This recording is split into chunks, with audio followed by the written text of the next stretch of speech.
पहले तो आपका ये जानना ज़रूरी है कि आप दुखी क्यों रहते हैं। शायद आपको नहीं पता कि हर इंसान के दुखी होने का कारण उसी के द्वारा किए गए कर्मों में छुपा रहता है।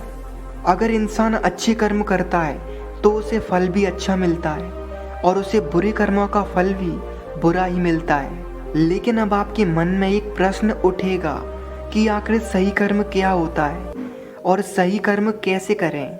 इसीलिए दोस्तों, आज मैं आपको एक कहानी सुनाने जा रहा हूँ। इस कहानी के माध्यम से आज आप ये समझ जाएंगे कि कर्म क्या होता है, क्योंकि हर इंसान का कर्म ही उसके सुख और दुखों का भागी होता है। एक बार की बात है, महात्मा गौतम बुद्ध के शिष्यों ने ये प्रश्न किया, हे बुद्ध, कर्म क्या है।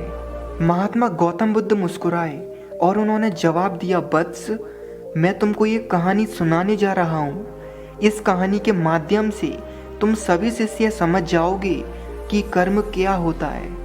एक राजा था, वह अपने मंत्री के साथ देश का भ्रमण करने निकला। भ्रमण करते करते राजा और उसका मंत्री एक बाजार में पहुंच गए। उस बाजार में राजा का ध्यान एक दुकानदार के ऊपर गया। उस दुकानदार को देखते ही राजा के मन में ना जाने क्यों ये विचार आया कि मैं इस दुकानदार को कल फांसी की सजा दे दूं। ये बात राजा ने अपने मंत्री को बताई।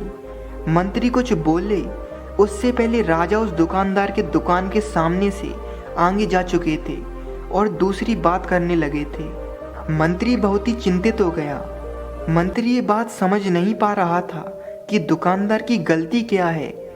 दुकानदार से बिना कुछ बात किए, बिना कुछ सोचे समझे महाराज ऐसा फैसला लेने के बारे में क्यों सोच रहे हैं। राजा और मंत्री भ्रमण करने के बाद राज दरबार वापस चले गए। मंत्री को रात भर नींद नहीं आई।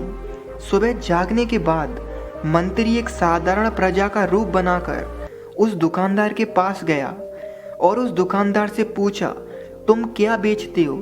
दुकानदार ने जवाब दिया, मैं चंदन की लकड़ियां बेचता हूँ। फिर मंत्री ने आसपास के लोगों से दुकानदार के बारे में पूछना शुरू किया। सबने जवाब दिया कि दुकानदार किसी से बोलता नहीं है, हमेशा दुखी रहता है। मंत्री को बात समझ में आ गई। मंत्री फिर वापस दुकानदार के पास गया और उस दुकानदार से पूछा, तुम दुखी क्यों रहते हो। दुकानदार ने बताया, मैं दुखी इसीलिए रहता हूँ क्योंकि मेरे दुकान पर लोग आते हैं, चंदन की लकड़ियाँ सूंघते हैं और बोलते हैं बहुत ही सुंदर है और बहुत ही मनमोहक है, लेकिन कोई खरीदता नहीं है, इसीलिए मैं बहुत दुखी रहता हूँ। मंत्री दुकानदार की बात को सुनकर खुद भी भाव विभोर हो गया। कोई भी दुकानदार दुखी क्यों ना हो अगर उसके दुकान का कोई भी सामान खरीदा ना जाए, जबकि सामान में कोई कमी ना हो। मंत्री सोचने लगा कि ये दुकानदार अपने दुखों की वजह से इतना दुखी रहता है, परंतु राजा इस दुकानदार को फांसी पर क्यों लटकाना चाहता है। अर्थात राजा के मन में आए हुए विचारों का उत्तर अभी तक मंत्री को नहीं मिला था। मंत्री ने फिर दुकानदार से पूछा, भाई, तब तुम क्या करोगे अगर तुम्हारे दुकान की सारी लकड़ियां ऐसी की ऐसी रखी रह जाएं। दुकानदार ने गुस्से के भाव में बोला, हाँ मैं जानता हूँ, मेरी चंदन की लकड़ियां ऐसी ऐसी रखी रह जाएंगी, कोई नहीं खरीदेगा। इसीलिए मैं सोचता हूँ अगर हमारे देश का राजा जल्दी मर जाए तो मैं उस राज दरबार में उस राजा के देह संस्कार के लिए अपनी चंदन की लकड़ियां देता, जिससे मुझे कुछ पैसे मिल जाते और इस बाजार के अलावा बाकी लोगों को भी मेरी चंदन की लकड़ियों के बारे में पता चलता। तो फिर शायद कुछ लोग तो चंदन की लकड़ियां मेरी दुकान से जरूर खरीदने आते। मंत्री दुकानदार की बातों को सुनकर सब कुछ समझ गया और उसके मन में एक विचार आया। मंत्री ने दुकानदार से चंदन की कुछ लकड़ियां खरीदी और इस खरीदारी से दुकानदार को भी कुछ पैसे मिल गए और वह थोड़ा खुश हो गया। मंत्री चंदन की लकड़ियों को लेकर वापस राज दरबार में चला गया। राज दरबार पहुंचकर मंत्री ने उन चंदन की लकड़ियों को राजा के समक्ष रख दिया और बोला, हे राजन, ये चंदन की लकड़ियां उसी दुकानदार ने आपको भेंट की हैं जिस दुकानदार को आप फांसी देने की सोच रहे थे। राजा ने उन लकड़ियों को सूंघा तथा सूंघने के बाद बड़े ही प्रसन्न हुए। उन्होंने कहा, ये चंदन की लकड़ियां बहुत ही खुशबूदार हैं, दुकानदार के इस अनोखे भेंट से राजा बहुत खुश हो गया और मंत्री को कुछ स्वर्ण मुद्राएं दी तथा बोला, जाओ उस दुकानदार को ये स्वर्ण मुद्राएं इनाम देना और बोलना कि आज के बाद महल में जब भी चंदन की लकड़ियों की जरूरत पड़ेगी तब तुम्हारी दुकान से चंदन की लकड़ियां खरीदी जाएंगी। मंत्री जी मुस्कुराने लगे तथा ये सोचने लगे कि अब तो राजा के मन में उस दुकानदार को फांसी देने का विचार आ ही नहीं सकता, क्योंकि अब तो हमेशा राज दरबार के लिए चंदन की लकड़ियों का इंतजाम की जिम्मेदारी उस दुकानदार को जो मिल गई है। मंत्री स्वर्ण मुद्राओं को लेकर वापस दुकानदार की तरफ चल दिया। इधर राजा इस विचार में पड़ गए कि वह दुकानदार तो बड़ा ही अच्छा इंसान है।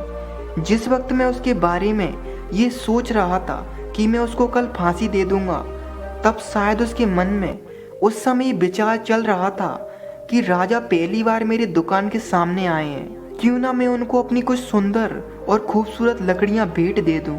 और आज उसने मुझे भेंट कर ही दी। बेवजह ही मैं उसको फांसी देने के बारे में सोच रहा था। इधर मंत्री दुकानदार के पास पहुंचा। मंत्री ने राजा के द्वारा दी गई स्वर्ण मुद्राओं को दुकानदार को देते हुए कहा, जिन चंदन की लकड़ियों को कल मैं खरीद कर ले गया था, उन चंदन की लकड़ियों को राजा ने बहुत पसंद किया और इनाम के तौर पर तुमको ये स्वर्ण मुद्राएं दी हैं। दुकानदार बहुत ही खुश होने लगा। साथ ही साथ मंत्री ने उस दुकानदार को यह भी बताया कि अब आज के बाद राज दरबार में जब भी कोई चंदन की लकड़ियों की जरूरत पड़ेगी तो सारी चंदन की लकड़ियां तुम्हारी दुकान से ही ली जाएंगी। दुकानदार मंत्री की बात को सुनकर बहुत ही खुश हो गया। मंत्री ने दुकानदार से पूछा, क्यों भाई, तुम तो राजा के बारे में इतना बुरा भला कह रहे थे, लेकिन राजा देखो तुम्हारी कितनी चिंता करते हैं, राजा कितने अच्छे हैं, राजा अपनी प्रजा के बारे में कभी भी गलत नहीं सोचते हैं। दुकानदार मंत्री की बात से सहमत हो गया और बहुत ही दुखी हुआ।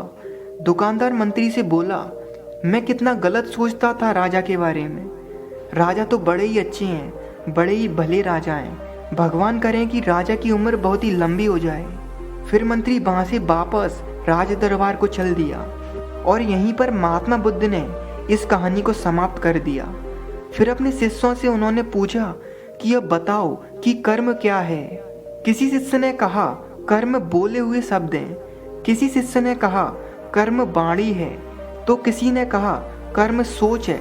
तो किसी ने कहा, कर्म भावना है, वगैरह वगैरह। अपने सारे शिष्यों का जवाब सुनने के बाद महात्मा बुद्ध ने बताया कि कर्म हर इंसान के खुद के विचार होते हैं। हमारे विचार जैसे रहेंगे हम वैसे ही कर्म करेंगे और उन्हीं विचारों के द्वारा किए हुए कर्म हमारे सुख और दुख के उत्तरदायी होंगे।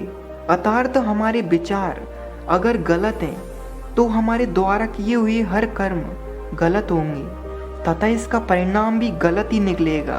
परिणाम स्वरूप हम दुखी रहेंगे।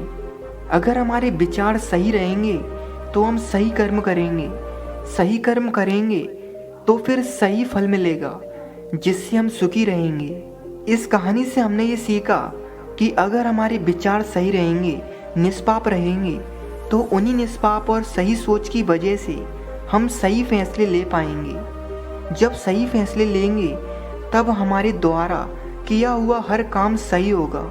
जब सही कर्म होगा तो सही परिणाम होगा जिसकी वजह से सुखी रहेंगे, हम खुश रहेंगे। तथा इसी जगह पर अगर हमारे विचार गलत रहेंगे तो हमारे द्वारा लिए गए फैसले भी गलत होंगे और किया गया कर्म भी गलत होगा जिसे दुष्कर्म कहा जाता है। और उन्हीं दुष्कर्म की वजह से परिणाम भी गलत मिलेगा। जब दुष्परिणाम मिलेगा तब हम दुखी रहेंगे, परेशान रहेंगे। आज इस कहानी को यहीं समाप्त करते हैं और आपको जो भी समझ आया कमेंट में ज़रूर बताएं। धन्यवाद।